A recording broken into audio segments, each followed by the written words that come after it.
and welcome back to the channel that knows nothing. I'm Jem and let's get to it.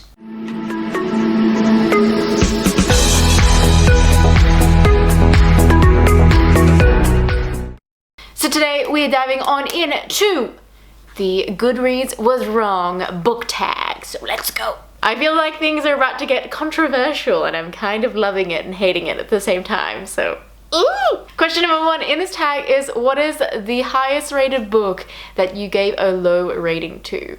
So I gave It Ends With Us 2 stars and it has an average rating of 4.18 stars, which I think is ridiculous. Like, I understand why people love it, don't get me wrong, I just can't get on side with the abusive part of the story, which I feel like is the majority of the story, which is why I gave it a low rating. I get that it's a romance and that it's not directed at her being in the abusive relationship, it's about her being saved by the person she loved previously, but I still can't get on board with it. I just can't be like, great writing, yes, love it, love that.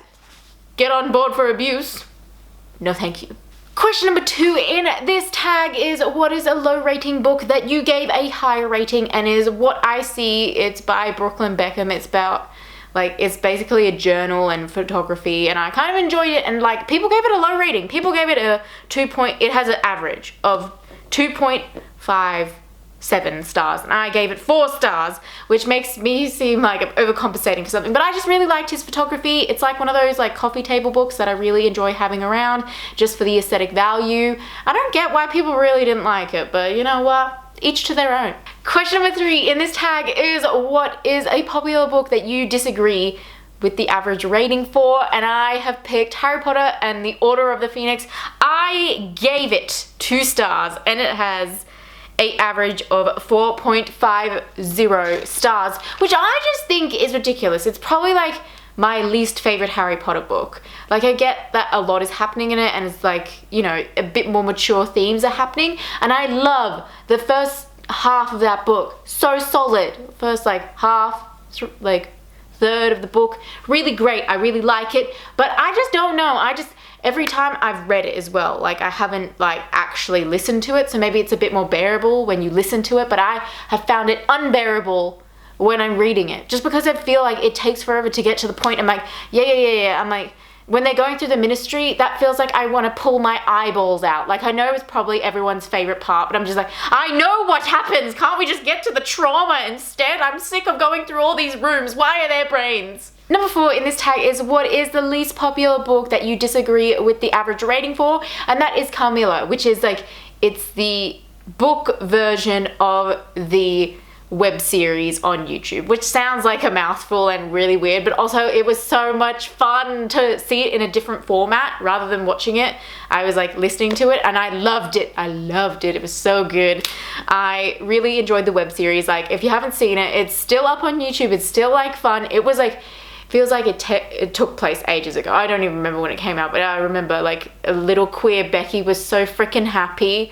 It was like vampires and gayness, and that was like all I ever wanted, and I disagree with it. I gave it a 4 stars. It sits at a like 3.8 stars, which is like not super different in my mind, but you know, enough that makes a difference that I disagree with it. Number 5 in this tag is, I have to choose 2 books that sit at a 3 out of 5 star rating, but I gave a higher rating for. So it's really hard. It came down to like decimal points in it. So first one is Meet Cute, and that sits at a 3.58 star rating, and I gave it 4 because I really enjoyed it. I enjoyed the little stories in it, and it was just a little quick in out of like romance. Some of them didn't end happily, which was, maybe it's not romance, in out of devastation then. And then I have also picked Lord of the Flies, which sits at a 3.69 rating that I gave 4 stars. That book, traumatizing, but also really interesting, and definitely something that I feel like should have been studied more in like my high school. Like, maybe because it was Catholic, it was problematic to study something like that, because it deals with like the premise of like the devil, and like the island is like a limbo, because like a lot of people's theories is that like the plane crashed and everybody died, and that was like the kids not quite passing over to the other side and dealing with like a lot of different things, that they could have gone down the dark path or the light path. A lot of people went down the dark path because, you know, that's the way things go. I feel like those types of stories are always a little bit like crazy. Also, I've been saying for ages that if the same thing happened with girls, like there was this comment that I found when I first read it, and then everyone's just like, if this was females, this wouldn't have happened. Yes, it would, except it would have been way worse. And guess what? There's a TV show about like how much worse it would have been. I guess like people say, oh, you know, Lord of the Flies is just as bad. I'm like, I don't know. They don't revert to cannibalism in that.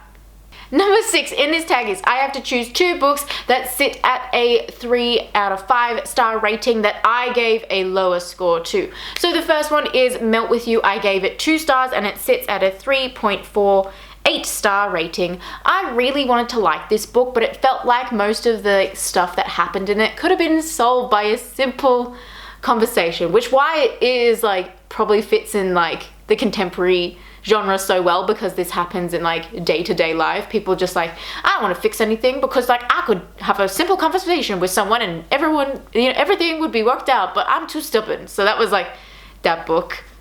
I loved and hated it. And the second book I chose was In the Time We Lost, and that sits at a 3.34 star rating, and I gave it 2 stars because I do like Carrie Hope Fletcher as an author, and I really enjoyed like her first couple books, but that one really gave me the shits. I really didn't like it. I wanted to, like, because it starts off with such an interesting premise, and then at the end everything is taken away from me, and I don't like it. I don't want to spoil what it is because like it's such a sort of like shocking moment. I think like people either really liked it or really hated it because they were just like, well, I don't understand why that had to happen, but I don't like it, and that was me. That was the boat I fell on. I was like, I don't agree with this end. This is stupid. I wanted them to be together, and that's kind of a spoiler, but still read it because it's so jarring. That's all I can say. Number 7 in this tag is I have to choose 2 books again that sit at a 4 out of 5 star rating that I gave a lower score to. So the first one is Crooked Kingdom, and it sits at a 4.60 star rating, and I gave it 3 stars because I was traumatized. Oh, I didn't want to go into that book. I didn't read it for so long because I was like, no. My friend was just like, don't worry, none of your favorites are gonna die, because like at the time she only knew of the 2 favorites that I had, which were Nina and Inej, and I was like, if those girlies go, then I'm not reading the series anymore. I probably would still read it, but I would be very upset. But my top 3 is Nina and Inej and Matthias. Like those are my babies. I protect them. They're my favorite crows. I know the girls probably are. I know Matthias is probably not anyone's favorite, and so when he died, gets murdered, they probably didn't care. Not to find out later that his own brother did it. Oh, it's so bad. I mean, it's so bad, but so good. But I was like highly like just not okay with that. I was just like, no. Like the first one was so good. I loved the first one, 6 of Crows, but Crooked Kingdom, oh, I could have done without the trauma. I could have done without the death, but you know what? That's why we read books, right? To escape reality and be traumatized by fiction. And the second book that I chose for this one is Percy Jackson and the Chalice of the Gods. I gave it 3 stars and it sits at a 4.39 star rating. I wanted to like this book. I really wanted to like it, but I just don't think it met the standards that the other ones like have it at. Like other ones are like elite level. This one felt like, oh, let's just release it because the TV show is out and I kind of want to write like another. Like it felt like, it didn't feel like a beginning of the story. It just felt like a little short story. Like I sped through it. Like I feel like I read it so quickly and I was just like, okay, but like more please. Like I felt like I was just waiting for something more to happen with the story, more things to be like hitting me, because like the thing about those books, they're kind of timeless, but I feel like the people who read them when they were young, they're a lot older now, and that's why we got Heroes of Olympus, which was like a bit more of a mature read. Whereas now I feel like with the TV show that's out and with the book that's been released, I feel like he's reverted back to his younger audience, or like being ready for the younger people reading Percy Jackson now, when all like his fan base that like kind of like read the books, grew up with them, saw the terrible movies but loved them anyway, and then read the Heroes of Olympus story. I feel like as a fan of that and growing up with it and absolutely loving it, I was expecting a little bit more from both the TV show and the book. Like, not to say I hated it, I loved it, I enjoyed the ride, but I just wanted a little bit more. Also, like, the TV show felt like I don't know which demographic they were trying to like hit with that. Cause like there was so much, I'm like, ooh, stuff with Sally and Poseidon, yes, give me more. And then we just like didn't even get enough. And I feel like there was like, I wanted like the episodes to be like an hour long or something, just a bit more, because I felt like they were released every week. And I was just like, yes, more. And then by the time I was like, yes, more, and they were getting into it more, the episode would end. And I'd be like, well, I am disappointed now. Number 8 in this tag is choose 2 books that sit at a 2 out of 5 star rating that you gave a higher rating to, but I don't really have that, so we're moving it up to 3 because that seems more reasonable. So I have 2 books for this one because obviously the tags asked for 2. I don't know why I felt like clarifying that, but I have Final Draft, which I gave 4 out of 5 stars to, but it sits at a 3.47, which is no huge difference, but I really enjoyed it. It had a pansexual character in it. It was like the reason why my friend bought it for me, because she's just like, I finally found something with like a pansexual in it, and I was like, yay! Representation! And number 2 for this one is When the Curtain Falls. I gave it a 5 star, which was a long time ago.